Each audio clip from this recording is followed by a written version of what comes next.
Hello.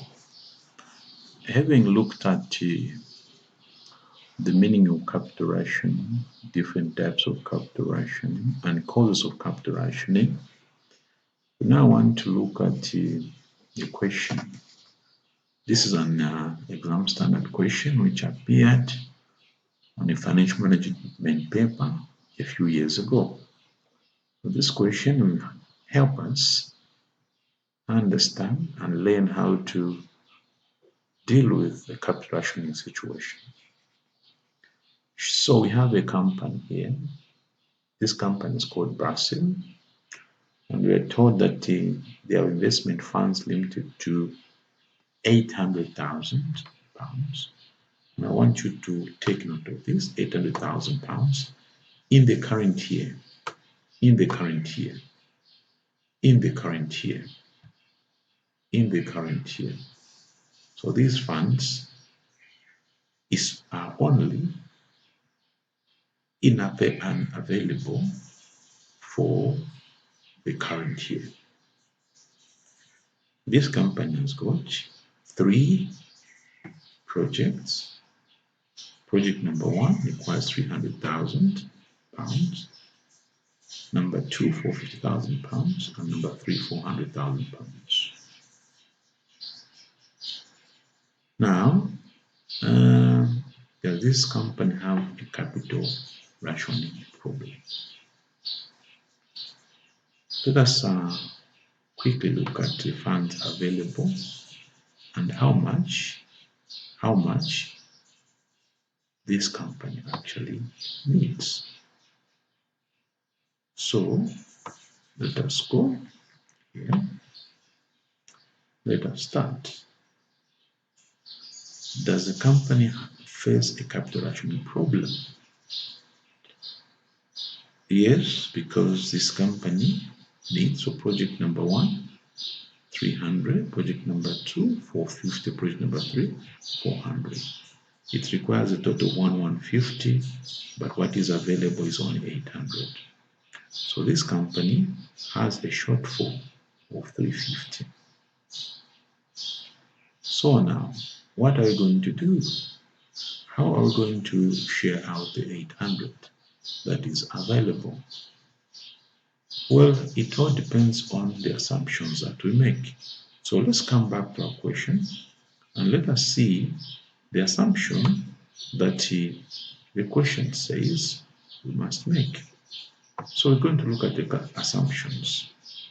So the answer will depend on the assumptions that we make. So let's look at what the question is saying, what assumptions we are going to make, and what advice then we are going to give.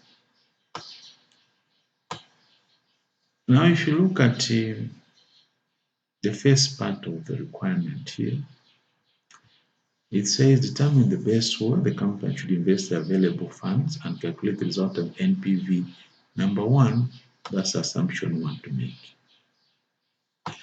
On the assumption that each of the 3 projects is divisible. Each of the 3 projects is divisible. So we've identified that the company has got a capital rationing problem for a single year only. And first of all, first we have to give advice on the assumption that these projects are divisible. So how do we proceed? Well, let's go back to our working area and let us determine now how we are going to proceed in view of the challenge that our company here is facing. So let's go now here. What technique do we use on this assumption? Assuming the projects are divisible, what technique do we use? As you notice, the answer is we use a technique called profitability index, where funds are limited for a single year, and also we assume that the projects are divisible, meaning that we are allowed to do a proportion of the project. So the technique that we use is called the profitability index. Now, how do we calculate profitability index? How do we calculate profitability index? How do we calculate profitability index? So we've got a formula here. This is the formula that we use to calculate the profitability index. NPV divided by the asset cost. Now, after calculating the profitability index for each project, what do we do? Well, the answer is we're going to put them here and we're going to rank these projects. So we're going to calculate the NPV for each project, bring in the asset cost, calculate the profitability index, and do the ranking. The project with the highest profitability index is going to take the first position, and the one with the lowest will take last position. So then, our next step is to calculate the NPVs of each one of these projects. Now, based on the data that is given, we have the NPVs calculated here. Let us start with the first one, project number 1. Project number 1, this is what we have for this project. The project is for 5 years. Initial investment cost is 300, and these are the cash inflows as given in the question. These are the cash inflows as given in the question. And the company uses the discount rate of nominal rate of 12%, and this gives us these NPVs here.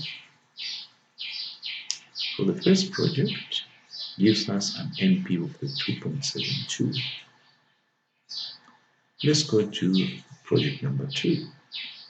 Project number 2 has an initial capital expenditure of 450, and it generates equal cash inflows of 140.8 over a 5-year period.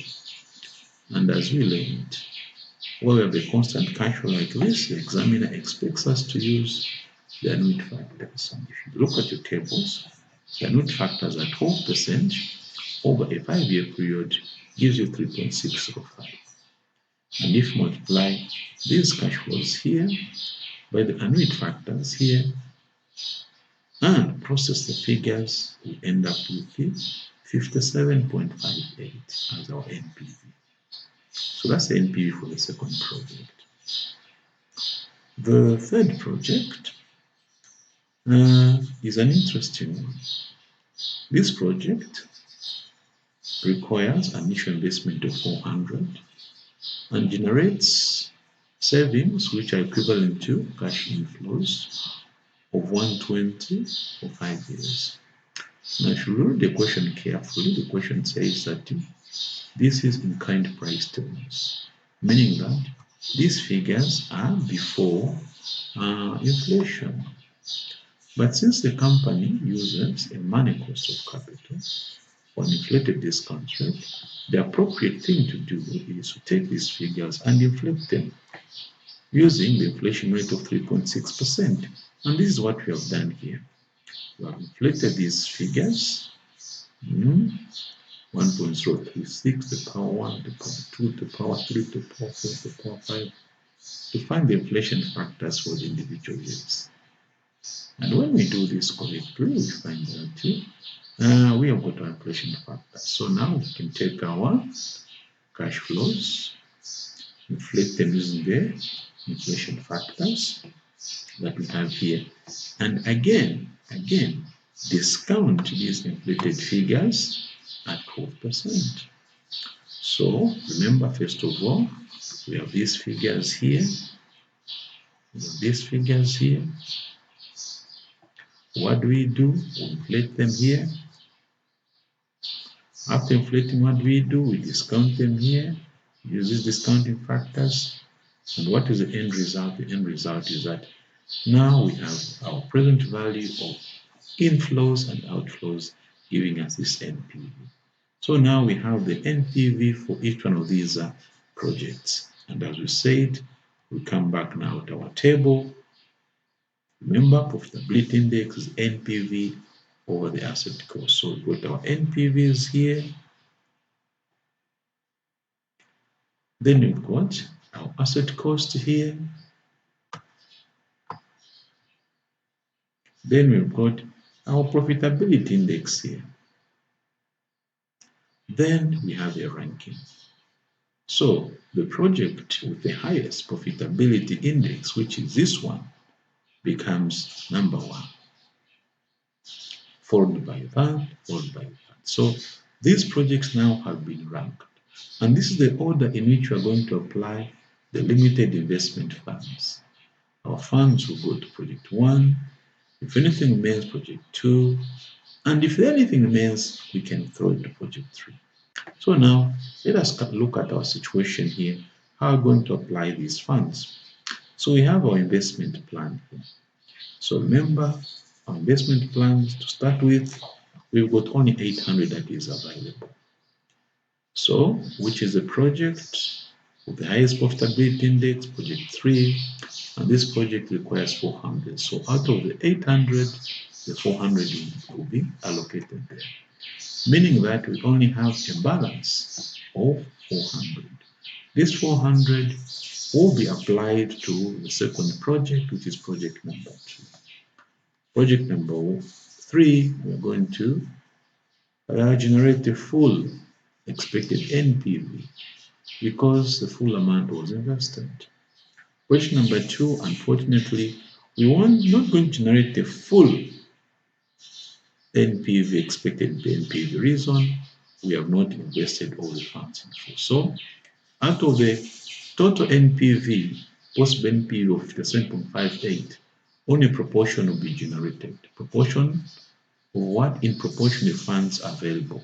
So we're only going to generate 400 out of the 450 which should have been invested, meaning that only 51.18 will be generated.